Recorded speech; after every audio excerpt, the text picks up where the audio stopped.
Believe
it or not, but the sequence that you just saw was completely shot on the iPhone 14 Pro. So in this video I want to give you a few tips on how you can get better or more cinematic footage with your iPhone 14 Pro, but the same counts also for the 13 and 12. The differences are minor. So let's start with the settings, and after that I will also give you some shooting tips and how to edit your iPhone videos better.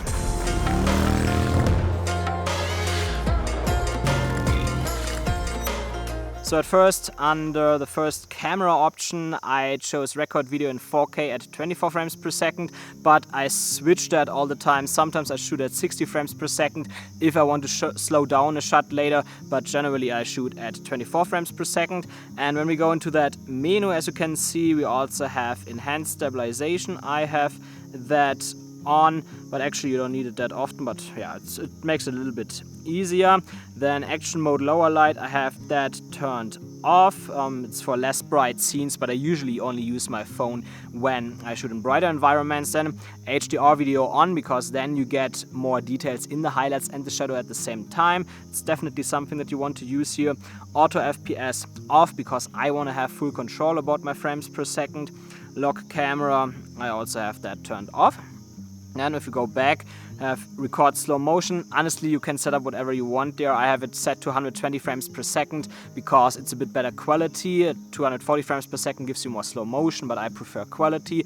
However, I don't really use it because I'm a 4K shooter, so I don't really want to have 1080p. Then record cinematic, also 4K at 24 frames per second, because that's what the cool guys use. But to be honest, there was not one single shot in the sequence where I used cinematic mode. It was all just in normal video mode, because cinematic mode oftentimes looks a bit weird at the edges, doesn't look like a proper camera, while even in video mode you can actually get some good amount of background blur if you get close to objects. We will also see that when we talk about shooting tips, so I'm totally fine with that. I don't necessarily need cinematic mode. And then record stereo sound, I also have that turned on to have the sound a bit nicer. What's more important here is when it comes to composition, I have grid turned on, mirror front camera turned on, and view outside the frame turned on. The grid is nice because that helps you a little bit with shooting. Mirror front camera, it's also better to have a natural looking image. Photographic styles, I have that all turned off. I didn't do anything there because I just want to have pretty natural looking colors so that I can color grade that later in the edit. Then lens correction, I have that turned on as well, otherwise it can look a bit distorted sometimes, so definitely keep that turned on. And macro control, this is important because with your ultra wide angle lens, your 0.5x lens, you can get macro shots which look super nice. I will also come to that in a second when we talk about shooting tips. So these are the camera settings. Let's also go into formats here.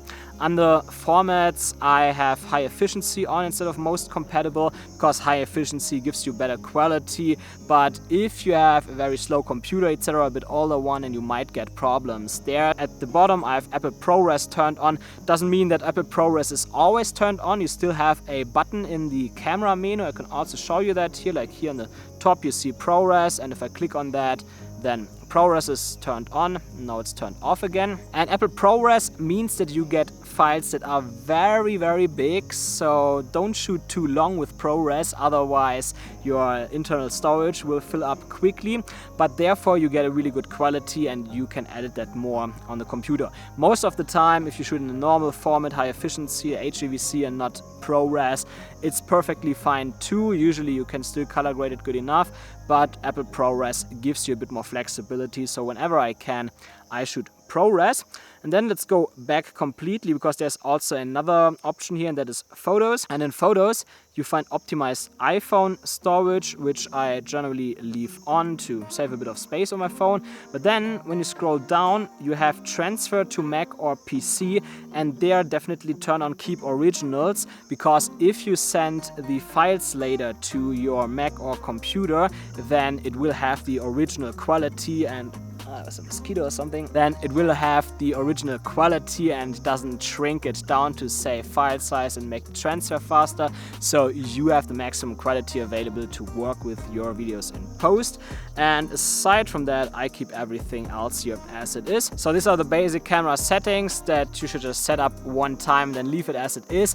But now let's come to shooting tips. And that's something special here. I don't use any third-party apps like Filmmaking Pro or something like that, because when I shoot with my iPhone, I want it to be easy and fast, and I just found that the normal camera app that you have in there just does the job the best. It doesn't give you the most control. You can't, for example, control your shutter speed if you want to use ND filters, for example. Like if you want to use ND filters to get natural motion blur, etc., then you would want to use a third-party app such as Filmmaking Pro to have control over your shutter speed. But here in that app, you can't do that. For example, this is also one reason why I don't use ND filters. But now let's give you some actual shooting tips. And my first one here is how to achieve natural motion blur with your iPhone. And there it's like you can either do that, or best do that, with the 1x or 3x lens. Like if you activate one of those lenses and you get close to an object, as you can see here right now, then you get really nice looking motion blur actually. The reason for that is that at first the sensors are a little bit bigger, at least from the 1x lens, and the 1x lens also has an aperture of I think 1.7, which is pretty bright and large actually, and that gives you a decent amount of background blur. While on the 3x lens the sensor is a little bit smaller and it's also more zoomed in, and has a smaller aperture, but it's also that the more zoomed in a shot is, the more background blur you get. So if you use the 3x lens, you can also easily achieve a bit more background blur. But then there's also the 0.5x lens, which has the macro functionality. As you can see in that shot here right now, I use the macro mode there, so it's really close focus on the tree, and because it's so close to the tree, I also get a lot of background blur there. I completely did not expect that I could actually get such nice shots with an iPhone. Like that wouldn't be possible with my normal camera. And the next tip that I use a lot is to lock my exposure and focus. I do that 90% of the time, and you do that by simply long pressing on the screen, and you should press where the focus should sit. And after that, you can also adjust the exposure by simply swiping up or down, because oftentimes I find that the image is a little bit too bright, so it looks a bit more natural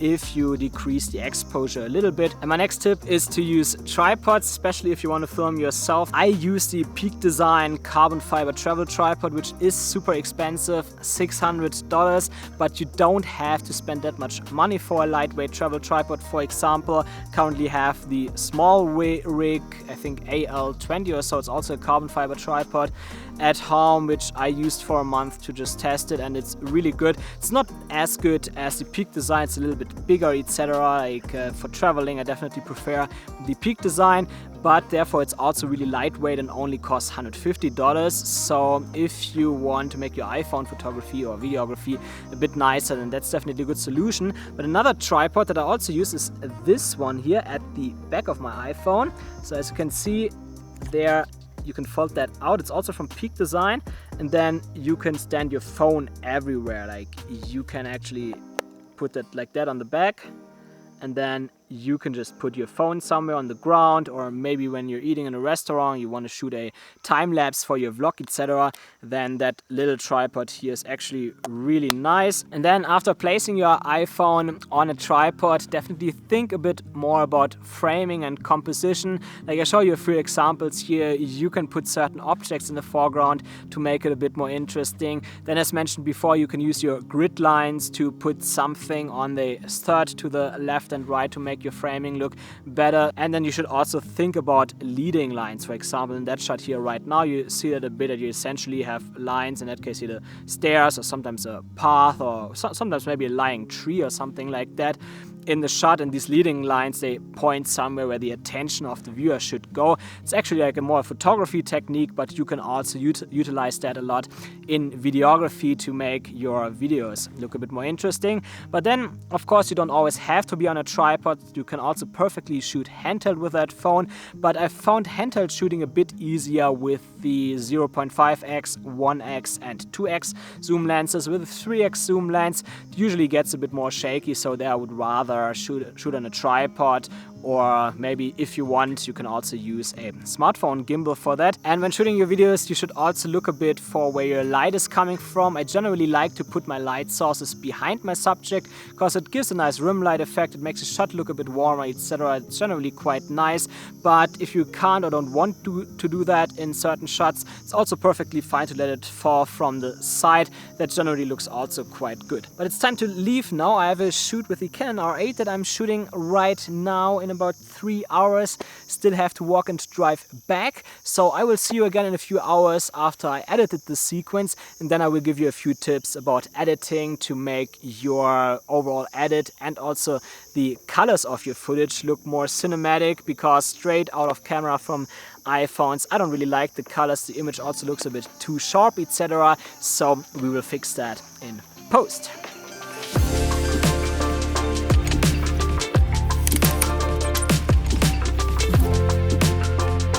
That was a nice shoot. I'm really excited to show you the Canon R8 in one of my next videos, so definitely subscribe for that. But there's one more thing that I forgot before that I wanted to show you, and that is that you can actually use your Apple Watch together with the camera app in the iPhone. It's a bit hard to show you that, but as you can see here, there is now the camera app on the Apple Watch, and there you can always check your framing and then press record. And why that was so helpful outside was simply that usually you would have to set up your phone, then you press record, you get in position, you start walking, you walk back, and then you stop recording, and that wastes a lot of space on your phone, especially when you shoot ProRes. And now with the Apple Watch, I can set up my phone, get in position, press record, walk, press stop recording, and then I can walk back to the phone. So I essentially save more than half of the recording time. And you probably also want to know how I edited the first shot here, where I walk in front of the text and also added a little bit of blur, etc.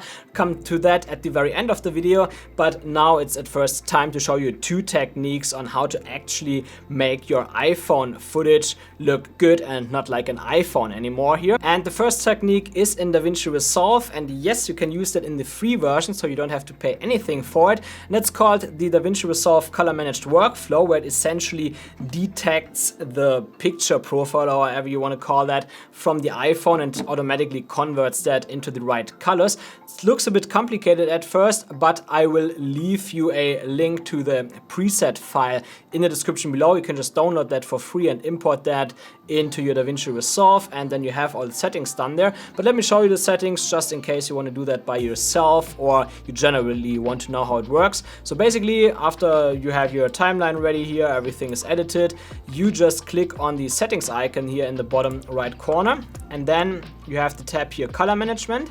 And under Color Management, you select DaVinci YRGB Color Managed, you turn Automatic Color Management off, and in Color Processing mode, you switch to HDR DaVinci Wide Gamut Intermediate.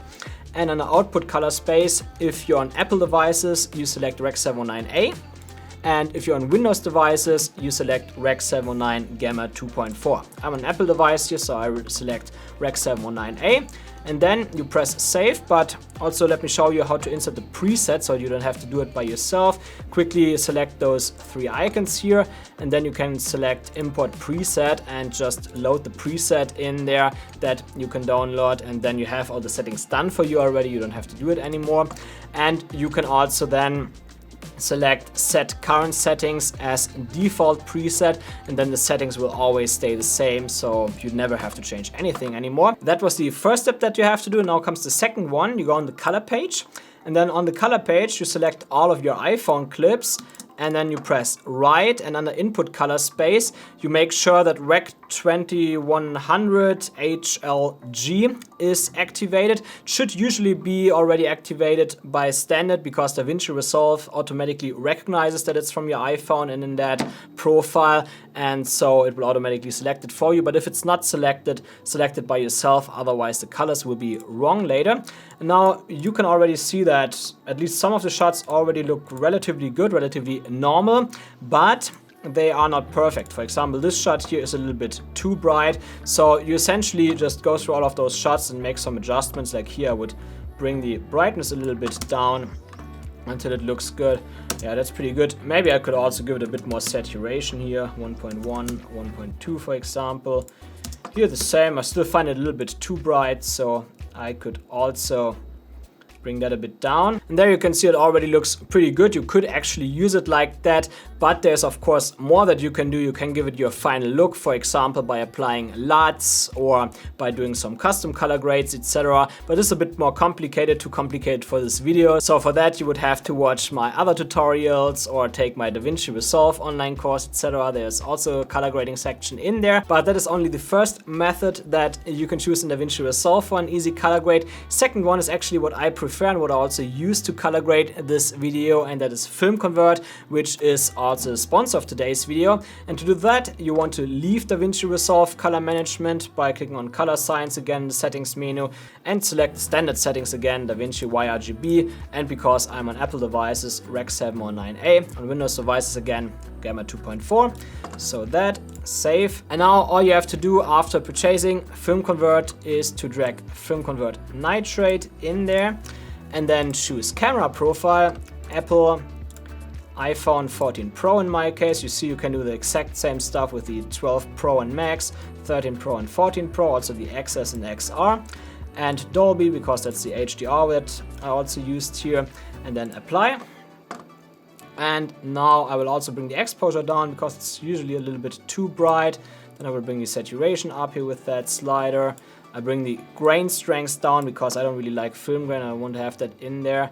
Let's bring the exposure down a little bit more to make it nice and moody. And then if you want to, you can also play a bit around with the film stock that it loads here, because this is what Film Convert does. It emulates film colors for other cameras. So it doesn't matter what camera you choose, if it's a Canon, a Sony, a Fujifilm, or your iPhone, your GoPro, drone, or whatever. There are profiles for all of them in here, as you can see, Apple, Canon, DJI, Fuji, etc. And that converts those colors to film colors, so it looks a bit less digital and a lot nicer. And so here you can select other film stocks, for example, Fujifilm Eterna here is what many people like, or what I personally like a lot is that Kodak P400 Portra. Actually comes quite nice in this shot here, but because the other shots looked a bit better before, I used this Kodak 5207 with 3, the standard one.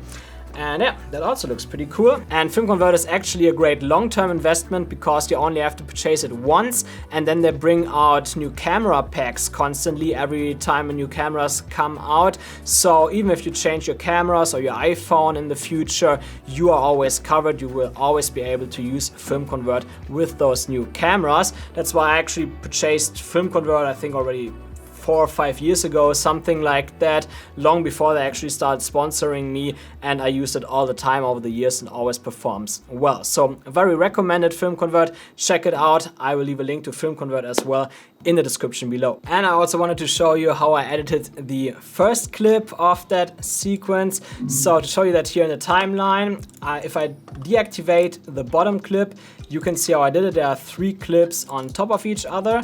So the top one is only my legs and my shoes. Then in the middle you have the text, which is actually a so-called compound clip here in DaVinci Resolve. So if I open that compound clip, you can see it's actually just a title with the text, and I've slightly changed the color of the text, make it a bit grayish to fit it better to the overall mood of the shot. But the problem in DaVinci Resolve is that you can't add a blur effect to titles, which is why I made it a compound effect. You can, a compound clip. You can do that by right-clicking and pressing new compound clip, giving it a name, and done. And so yeah, it looks like that here in the timeline. You have that compound clip, and in that compound clip I inserted the effect Gaussian blur, which like slightly blurs it out, and that fits a bit more to the background. So if I turn the bottom clip on again, the original one, then you see it actually fits quite nicely with the blur of that clip. And that's not all, of course. I had to separate my legs at first, and I also added a bit of blur to the shot. So if I now deactivate the top one and also the title and go on the color page, that can show you I did it. At first, of course, my color grade here with Film Convert. And then what I did here, DaVinci Resolve has a feature called Magic Mask, or no, Power Window, sorry. Power window, and here I select the gradient power window. You can see what it does here. It essentially adds a kind of gradient mask to that video. And here in my color wheels, I decrease the exposure to make that a little bit darker here, so that the center of the frame pops a bit more. And in the blur section, I added also a bit of blur to make it look more like a real camera and not just an iPhone. And I did the exact same thing here at the very back. So if you look here, I also have my power window here again, and I also added blur with that power window. But as you can see now, it also blurs out my legs, which we don't want, obviously. And that's why I had to make a copy of this clip without these effects, which is the clip that you find here on top. So let's turn that on again, and also the text. And to do that, I use a technique called Magic Mask, which is unfortunately only available in the studio version of DaVinci Resolve, so you would have to purchase that there, but it's a great feature. I love it. It's absolutely worth getting it. And I used it together with a so-called alpha output on the color page. So to do that, I do right click on the window of the nodes here, add alpha output, and then the blue rectangle here is the alpha channel of that node, and there I connect that to the alpha output. Now nothing happens, as you can see, so I go to Magic Mask here in DaVinci Resolve, and Magic Mask is awesome because you can essentially select an object and it automatically tracks it and masks it out. So here I would just draw a line now over my legs and my shoes, and then you can see already it already masked it out. So if I turn it overlay here on, you see it automatically detected my legs. It's actually awesome how good that works. And now I can track that by clicking on these two arrows here. And then I deactivate the overlay, and voila, as you can see now it's automatically masked out. It just takes maybe half a minute or so, and it's done. So it's actually quite easy to do, as you can tell, but it's not just the text effect that makes it great here. It is also that I added this blur in post, that I made the edges a bit darker, etc., because that drives the attention in the middle of the frame. And you don't always have to do all this magic masking, etc. to do that. You can also do already a lot in that direction with the free version of DaVinci Resolve, but it takes a bit of time to learn, so take that time if you want to become a good editor. And by the way, if you want to have more tips on how to edit videos that I couldn't fit anymore in this video here, then check out this video in the corner. There you will learn more, especially about fast editing. And if you enjoyed this video, then please leave me a thumbs up and consider subscribing for upcoming videos, and I see you there.